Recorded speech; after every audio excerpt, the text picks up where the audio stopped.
All right, guys, welcome back.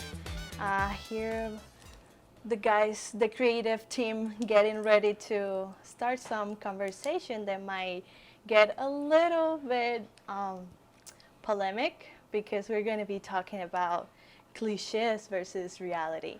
The big cliches. I love it. I think it's something cool to say because, there's always this idea and a stereotype of how people should act within their careers, within their goals, and I think, some of them are completely not true. So let's give it a shot then. Yeah, let's do it. Want to say hi? What's up, everybody? All right.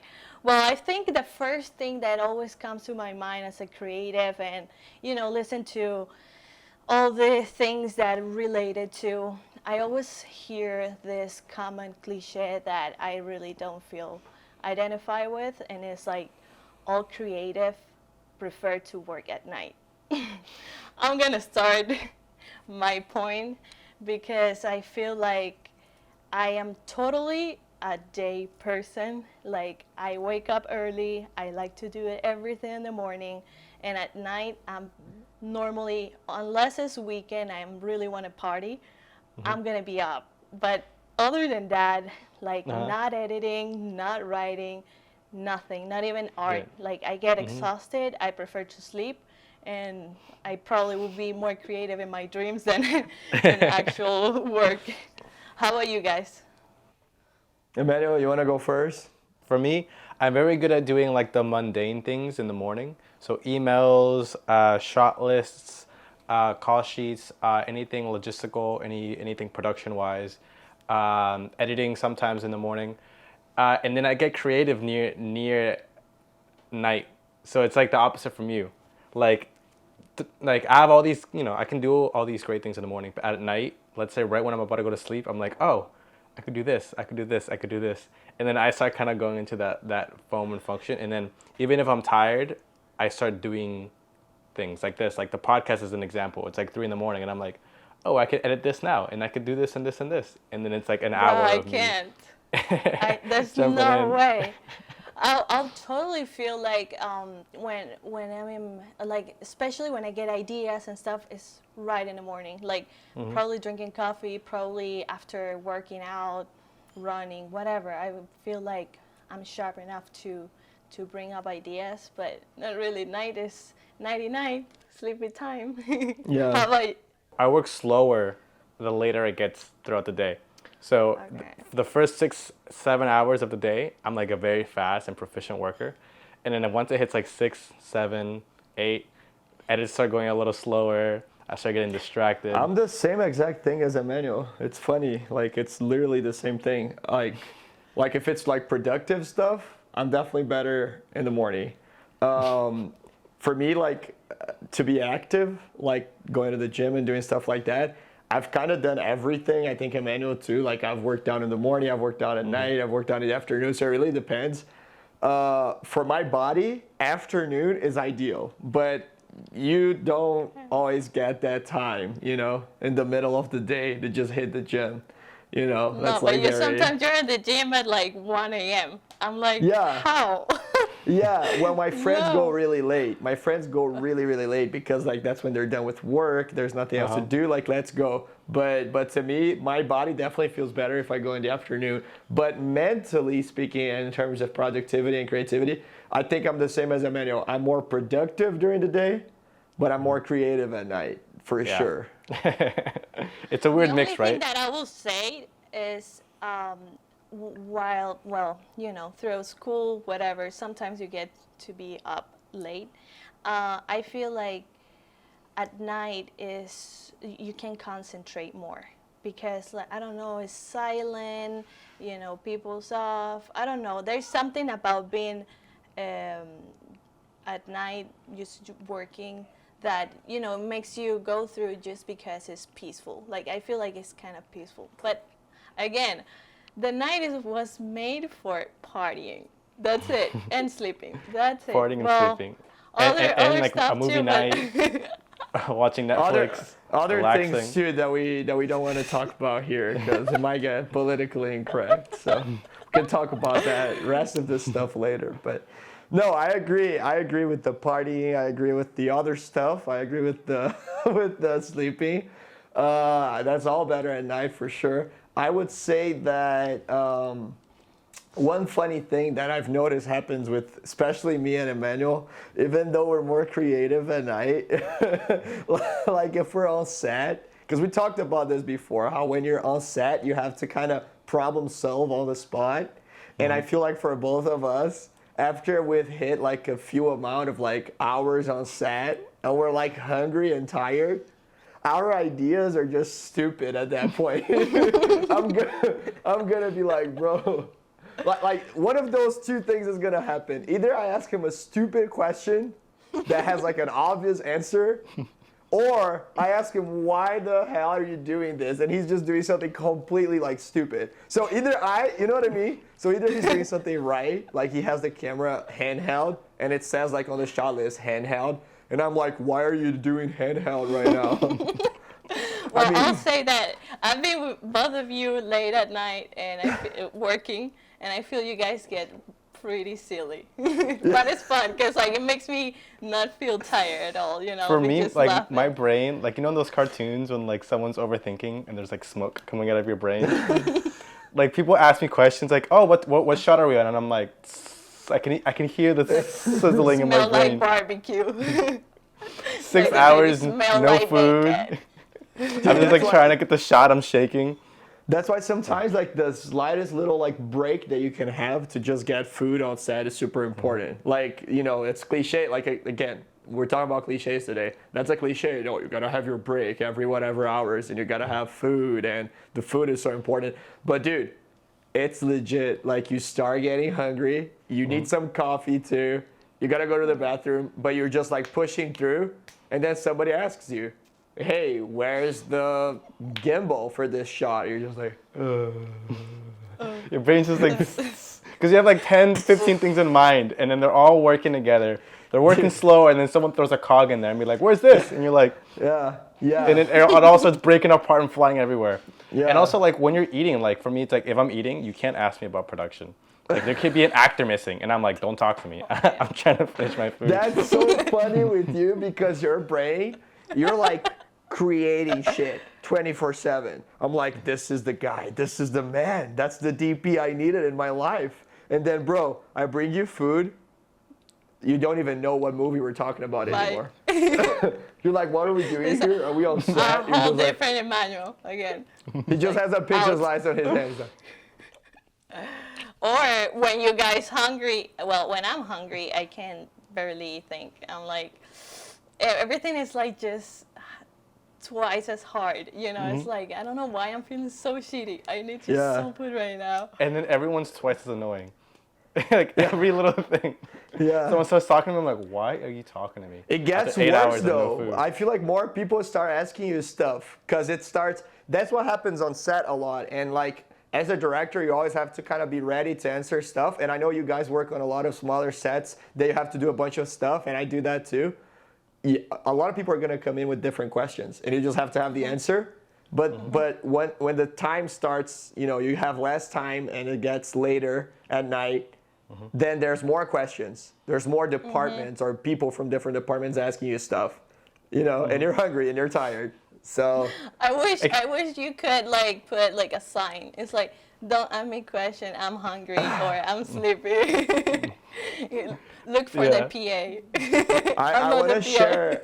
You reminded me of two little like short little stories I want to share because this year I was wondering the same thing. Do I really work better at night or during the day? So I had this shoot. I had 2 shoots to prove which one I'm better at.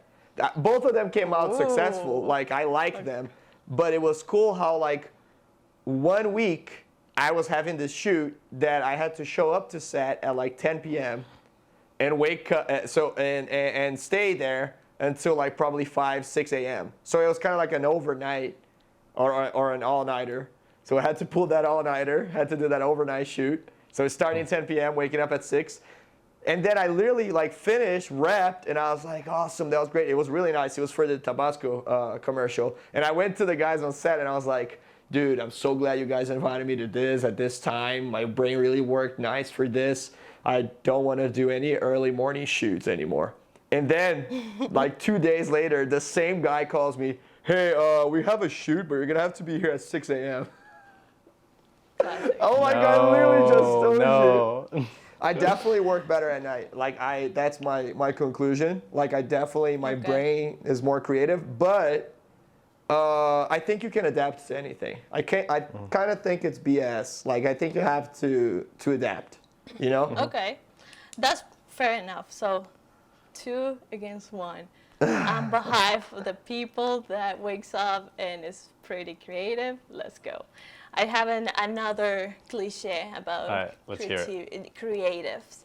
All creatives are artists. What do you think about that? Is it a cliche or not? All creative I'm going to artists. explain I'll start it. I don't think, okay? Let me be polemic right here. Not all creatives are artists and all artists are super creative. 2 things. I agree. 1 thing. Creativity is it's everything. It's the way you think, the way you solve, the way you kind of respond to any situation in a different manner. So I feel like, well, I'll have my example as my sister. She's an engineer, super freaking creative.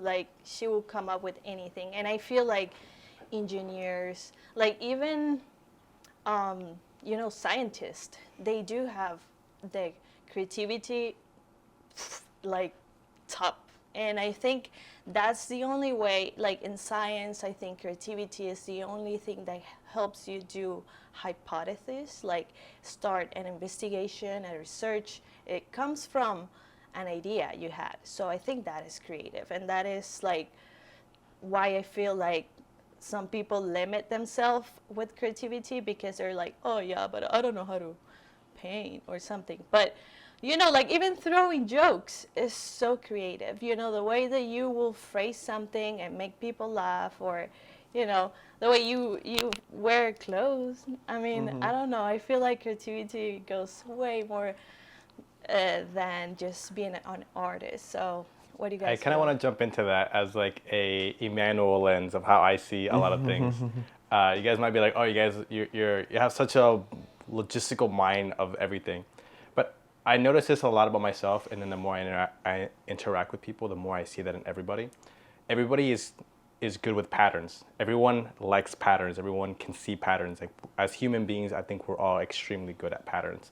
And in the things we like and we're invested in, we start seeing all these like patterns. If it's creativity, if it's a scientist, if it's like drawing, if it's this, if it's that. And then things start making sense. Like let's take 2 people that are like in sales, like someone that doesn't like sales and someone that does like sales. The person that likes sales is gonna start seeing all these patterns of like, okay, if I say this, then this person's gonna respond this way. If I say this, then this person's gonna respond this way. And then you start getting good at that thing, and then you start becoming an expert at that thing because you're reading these patterns that you enjoy. Same with comedy.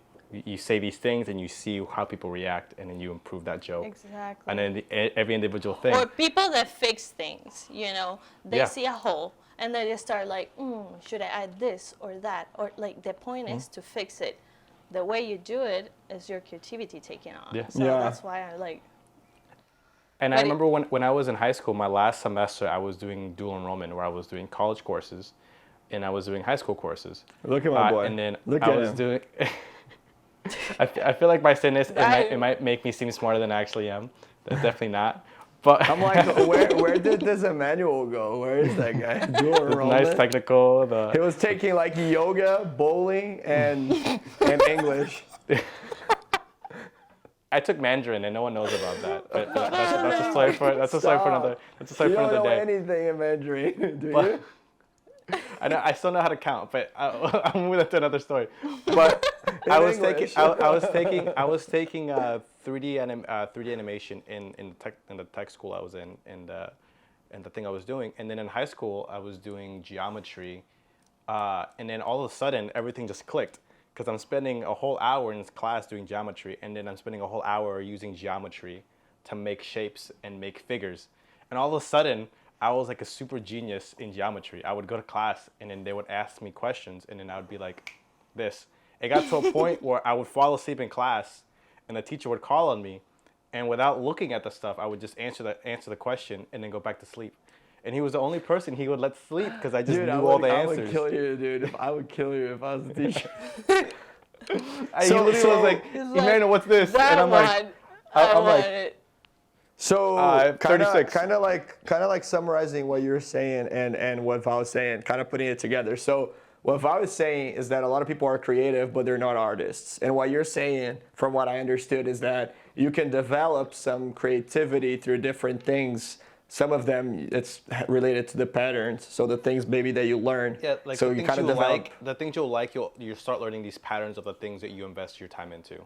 Yeah. Usually it's the things you like. Yeah. Sure. And so that person is a creative as well. Both of those, like Val's sister, for instance, or like you when you're talking about that, you're being creative to problem solve. Are you an artist though? I think a lot of like what we consider artists, it has to do with like the word itself. Are we going to consider that person an artist or not? So maybe what kind of output are they giving? Are they creating something with that creativity? I love that you touched that. Yeah, right? Yeah. Because to me, not every creative is an artist. No, I don't think so. My dad is like super creative, super creative, but I never see him really like painting something or just doing something that we would call art. My mom you know what I too. mean? So, exactly. But I don't come from a background from like artists, so I know how creativity looks like, because I'm not like really into, like, even for me to talk about myself and be, oh yeah, I'm an artist, like it took me a while to be like, okay, yes, because I do have some skills and stuff, but it is like, I still don't call myself that. Other people look at me and they're like, oh, he's a director, he's an artist. I have a hard time kind of like considering myself that, looking at myself as that, because what kind of output do I have to create? Because if you look at it, art is so difficult to even, it's intangible really in many ways. It's so hard to even like put it inside a box. I mean, that's why we're called Unboxed Creativity. It's so hard to put art or creativity inside like a box and say, this is art. Like to some people, we have this nice backlight and you guys have a nice like background behind you and we're framing the shot. This is art right here, to some people. But I don't know if I would consider it art. I don't know. But maybe that's it's the because problem, because like what artists, what they actually it's the definition is, that's art, yeah. Yeah. It's a definition. It's like. But I'm with you. I'm with you guys. I don't think every creative has to be an artist. I think there's a lot of creatives out there doing other stuff. And I'll give you a good example. There's a video that came out of this guy here in Brazil who he works at like this gas station. He's super poor. He's like just hanging out. Dude dances and sings like Michael Jackson. Like it's legit. He doesn't know any word in English. We have to drop it here. He doesn't know anything in English. So he's just like doing the moves and he's singing and he's perfect. Is this guy creative or like talented or is he an art? I mean, yeah, but is he putting it out there? He's never performed to anyone. He doesn't, you know what I mean? He doesn't have a CD, but he sings, he dances.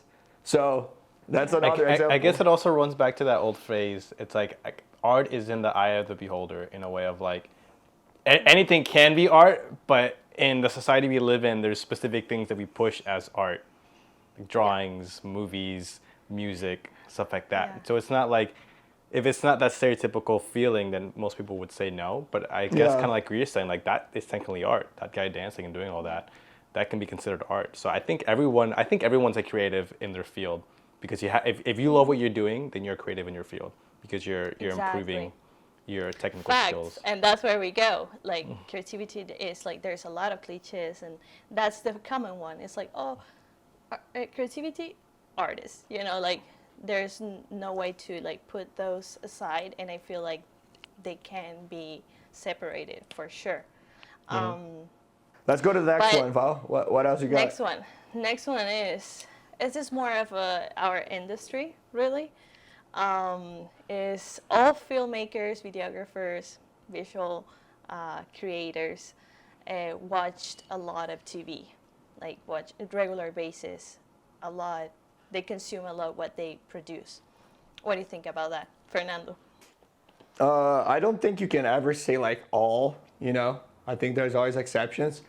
Well, that's why but we're I- talking about cliches because they're always stereotyped. Well, but you could say like, you know, most creatives, and it would still be a cliche. So if you say most creatives, I would say yeah, but not all. You know, Most. there's always going to be an exception. But I think that for a lot of us, the passion for here's the thing, guys. No one. There's no way you're going to tell me someone in this world was born and then they were like, I want to go on a film set and I want to hold a camera and I want to create films and I want to direct. They have to at least have watched something first. So do you get what I'm saying? So no Yeah. one's in love with the. You might learn to love the process, but if you're being true to yourself, what you really love is film or TV or the painting. No one becomes a painter because they see a brush and an empty canvas and they're like, oh, let me start. No. Little kids, of course, they do, but they want to color that because they've seen that. So I think as a creative, you've seen movies, you've watched TV, you've seen all these things, and then you're like, I want to be a part of that. Same with photography too, you know? You want to kind of start creating too. You want to start doing that too. So that's at least how I see it. That's a and that's how it reference. was for me. I put that one in reality, you know, like cliche versus reality. I put that one into, yeah, we only create the things that we've been influenced by, you know, like you're not going to course. come up with this crazy idea.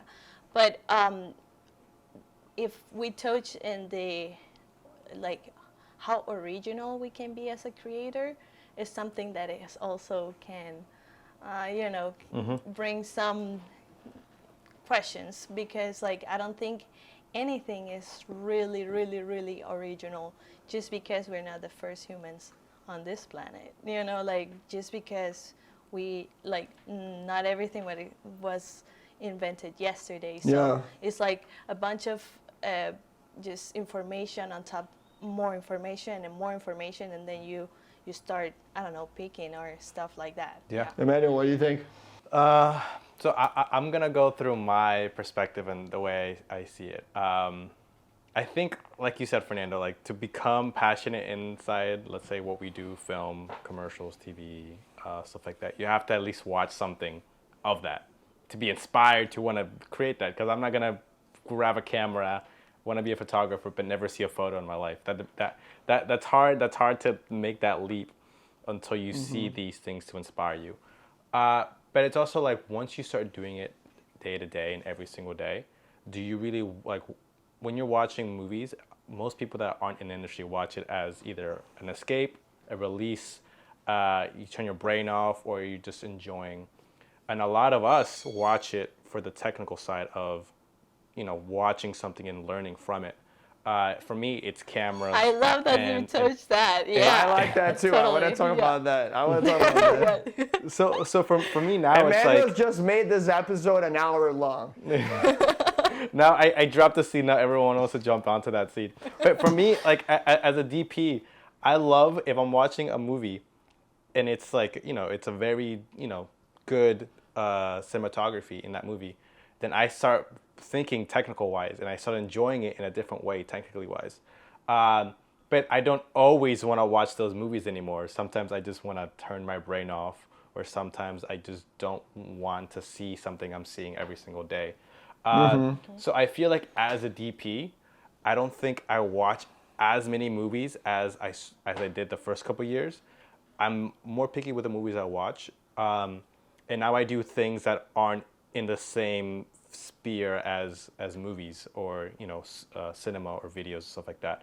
Like I like to go outside. I like to go to the springs. I like to go to the beach, because if like I'm watching all these movies, all these videos, all this stuff, and then my break is watching more videos, more TV, and more stuff. Oh no, forget it. It's that weird cycle Yeah. that you start becoming. So I feel Yeah. like becoming a DP ruined movies for me in that funny way.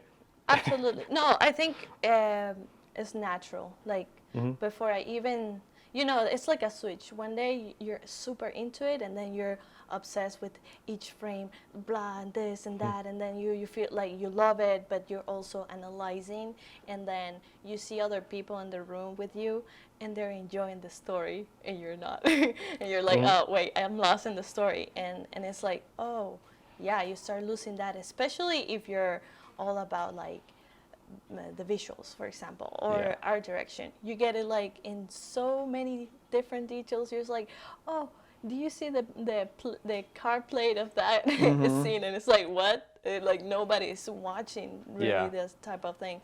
But it becomes like I do. So I'll say that personally, I've never been a heavy user of like the TV. In general, no TV, no films. Like I do watch films, and I feel like I always, like my family always bring me to really good movies that I enjoy a lot. But it's always, whether it's my mom or my dad or my sister, is like, oh, I watched this movie and stuff like that. I never am the person that is like, oh, let me watch all the Oscars this year. Like no, like unless I'm there and I'm like, okay, I'll watch it. Yeah. No, But I'm like that. Yeah. I consume music like a junkie. I'm Yeah. crazy. I'm like, I listen to music too much, and that is what really, I don't know you guys, but I listen to music and I start having this crazy flow of ideas, of visuals. Yeah. And I think that's where I'm like that too. my I don't know, origin of like creation and visual come from. You Comes know, from, I yeah. used to watch MTV as a kid, like a crazy. I'll be every evening, I'll turn on the TV and watch all this video music, and I don't know, it's just like that visual culture always stayed in my brain, and now like I always think of stuff like that, but Yeah. not really like a movie. You know, I try to enjoy them, and I think it Yeah. come from like a movie theory class that they were like, guys, for the sake of it, never forget to enjoy Actually enjoy it, yeah. the story, you know? For me, it was a process. Like I started, I think in the beginning, of course, you're learning stuff in class or you're learning stuff as you're shooting, and you're just like, you know, oh, that's a medium shot. So every movie you're watching, you're paying attention. That is a medium shot. That is a close-up. Facts. Oh, they just used a dolly shot right there. Oh, this is handheld for sure. That's why it's using it. For me, that and Martin Scorsese calls it visual literacy. So it's kind of like your way of learning how to write, how to read, but when it comes to films. So you're learning the visual language. And I think I went through those steps. I kind of went through that learning curve and learning process. And now I'm able to do both, which is pretty much what you guys are saying. I'm able to enjoy the film, but I'm also able to, when the movie ends, I know what I saw. I know exactly what I saw. I know there was some use of handheld. I know they had this long ass shot that took forever because they were doing this long take without any cuts. I know, you know what I mean? I know the story. I know the sound design was amazing. So I've developed enough of a visual literacy. Mind you, I watch more stuff, I think, than you guys. Like I watch too many films. I mean, my dad watches movies. Anywhere I go, my grandpa watches movies. So it's kind of like a thing in my family, and that's how I got started with it. I'll say, like, especially my dad, my sister love to be watching TV. They feel it's the best time of the day to, you know, get away. But my mom is like me. Like, we'll just not really stick on the TV for so long. Like, a movie's enough. 2 movies is why. Like, unless we're in a group. But why, though? Can we just talk or something? But it's like, I'm not like that. But, of course, with time, it all changed. And now I try to, when I'm trying to enjoy it and, you know, get this getaway moment, I love when I get the feelings from the story, like whether it's laughing or crying, and then I'll say, this is a movie, you know, like I'll be like, this is the pure art. It's the climax, right? It's the climax. When I feel all the that. feelings, I'm like, I like Facts. I want to jump onto that. I feel like when I jump into a movie, no matter what, I'm always looking at the technical side. There's only two ways to get me out of that, and it's if the movie's really good, and then I completely forget about cinematography, I forget about the shots, I forget about the lights they're using. I forget about all that, and I just enjoy the story. Or if it's really, really bad, and I have to actively turn off my brain to be like, if I don't, this movie's gonna make me mad. So it's that both ends of just like, either I'm enticed and like I'm fully into the story in the movie, or I just can't with what they chose to use, cinematography wise or acting wise or whatever wise, and I just have to turn it off. And then most of the times I enjoy it because now I'm just in, like, even if it's not as technically sound as I wish it would be, my brain's like, whatever, just enjoy what you can. Or if it's like Dune, where Enjoy the moment, bro. it was so good technically, Dune, and we both fell asleep. Dude, we went to the movies together. I was here sleeping, and then Emmanuel would wake me up. I would wake up, look at him, he's already sleeping. How many times are they gonna show sand in this movie? It's like every shot is like boom. Every like shot 3 is a hours. close-up of sand, and it's like Yeah. sand. And then you're 10 like, minutes okay, later, that's pretty. sand. That's pretty. The sound is good, but like, dude, it's enough. We think we went through some cliches and some realities. Of course, everything we said here is not proven scientifically. So, but we'll say that we found some cliches and some realities as well. So I hope you enjoyed this episode, guys, and it was a fun wrap. talking to you. Is that right? Yeah. See you guys so much, and see you guys around. Thank you. See you guys.